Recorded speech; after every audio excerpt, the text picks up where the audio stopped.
In this video lesson, we're going to talk about how to subtract numbers with exponents. So in our first example, we have 2 to the 5th power minus 5 squared.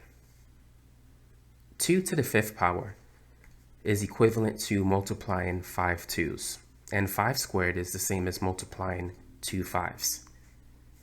So if you multiply 5 2's, what do you get? 2 times 2 is 4.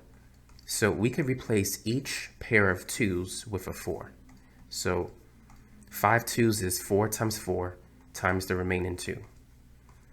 5 squared, or 5 times 5, that's 25. Now here we have 4 times 4. 4 times 4 is 16.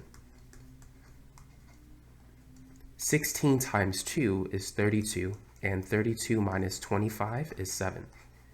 So that's the value of 2 to the 5th power minus 5 squared. It's equal to 7. Now, let's move on to our next example. What's 3 to the 4th minus 4 to the 3rd?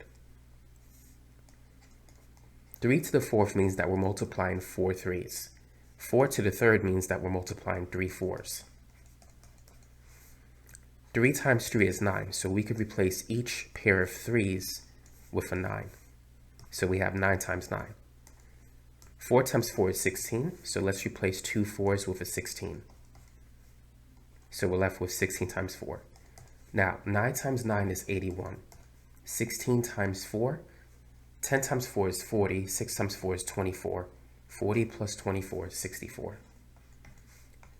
Now, 81 minus 64, that's going to be 17.